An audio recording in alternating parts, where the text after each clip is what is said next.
Pearl Harbor attack, the strike that changed the world forever, December 7, 1941, a day that shook the world. A surprise military strike by the Imperial Japanese Navy devastated the U.S. Pacific Fleet, pushing the United States into World War II. But was this truly unexpected? Were warning signs ignored? And how did this attack reshape global history forever? Welcome to Global Bad Boys, where we break down history, war strategies, and global conflicts. Stay with us as we uncover the Pearl Harbor attack, the strategy, the impact, and the unanswered questions. Pearl Harbor, the attack that changed everything. Why Japan attacked? By the late 1930s, Japan was rapidly expanding its empire, controlling parts of China and Southeast Asia. But there was a problem. Japan's military relied heavily on oil, steel, and rubber imports, 80% of which came from the United States. When Japan invaded French Indochina in 1941, the US responded with crippling sanctions, freezing Japanese assets and cutting off oil supplies. This left Japan with two choices: surrender to US demands or strike first to secure its dominance. Prime Minister Hideki Tojo and military leaders made a bold decision: neutralize the U.S. Pacific Fleet at Pearl Harbor before it could stop Japan's expansion. Japan's secret attack plan. Leading the attack was Admiral Isoroku Yamamoto, Japan's top naval strategist. He believed Japan couldn't win a prolonged war against the U.S., so they had to strike hard and fast. The plan was simple yet deadly: a two-wave aerial assault targeting battleships, airfields, and key military assets. 6 aircraft carriers, 353 planes, and a strike force moving undetected across the Pacific. Total radio silence to avoid detection. By December 7, 1941, at 6 a.m., Japan's warplanes were just 230 miles from Pearl Harbor, ready to attack. The attack unfolds. At 7:02 a.m., 2 U.S. radar operators spotted a large group of aircraft approaching. But their superior officer dismissed it as incoming American bombers. At 7:55 a.m., the first Japanese bombs rained down on Pearl Harbor.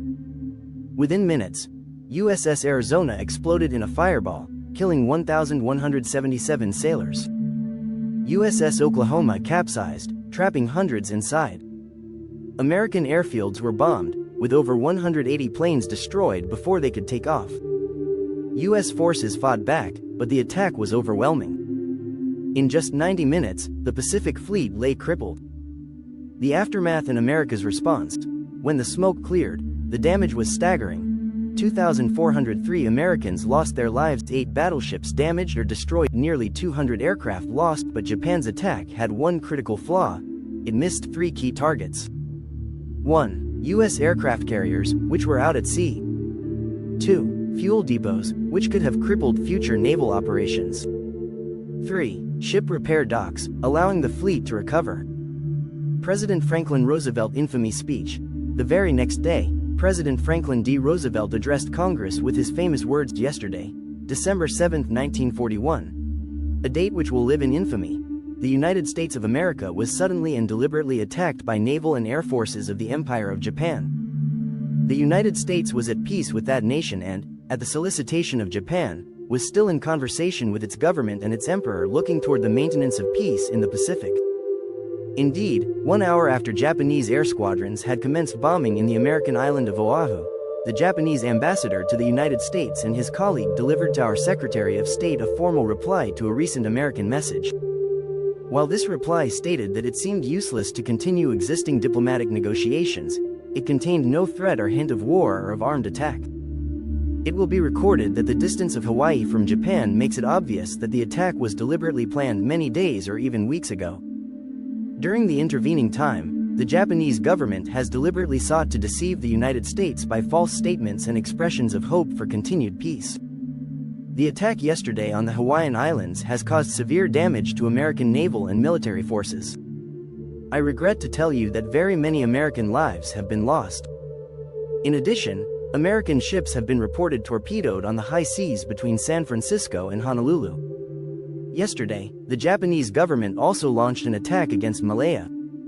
Last night, Japanese forces attacked Hong Kong. Last night, Japanese forces attacked Guam. Last night, Japanese forces attacked the Philippine Islands. Last night, the Japanese attacked Wake Island. And this morning, the Japanese attacked Midway Island. Japan has, therefore, undertaken a surprise offensive extending throughout the Pacific area. The facts of yesterday speak for themselves. The people of the United States have already formed their opinions and will understand the implications to the very life and safety of our nation. As Commander-in-Chief of the Army and Navy, I have directed that all measures be taken for our defense. But always will our whole nation remember the character of the onslaught against us. No matter how long it may take us to overcome this premeditated invasion, the American people in their righteous might will win through to absolute victory. I believe I interpret the will of the Congress and of the people when I assert that we will not only defend ourselves to the uttermost, but will make it very certain that this form of treachery shall never again endanger us. Hostilities exist. There is no blinking at the fact that our people, our territory, and our interests are in grave danger. With confidence in our armed forces, with the unbounded determination of our people, we will gain the inevitable triumph, so help us God. I ask that the Congress declare that since the unprovoked and dastardly attack by Japan on Sunday, December 7, 1941, a state of war has existed between the United States and the Japanese Empire. Impact of Roosevelt's speech. Congress responded immediately, with the Senate voting 82-0 and the House 388-1 in favor of war. This marked the official U.S. entry into World War II, leading to major battles in the Pacific and the eventual defeat of Japan in 1945. The phrase, "a date which will live in infamy," became one of the most famous lines in American history. Within 24 hours, the U.S. declared war on Japan. Days later, Nazi Germany and Italy declared war on the U.S., bringing America fully into World War II. Strategic lessons and unanswered. The Pearl Harbor attack triggered a massive U.S. military response, leading to decisive victories at Midway, Iwo Jima, and eventually, the end of World War II. But one question remains: was Pearl Harbor truly a surprise? Some believe U.S. intelligence had hints of an attack but failed to act. Others argue Japan simply outmaneuvered American defenses. What do you think? Was Pearl Harbor a brilliant tactical strike, or was it a miscalculated gamble that awakened a sleeping giant? Pearl Harbor was just the beginning. The war that followed changed global power forever. For more deep dives into history, war strategies, and geopolitics, hit like, subscribe, and turn on notifications. This is Global Bad Boys, where we break down war, power, and strategy.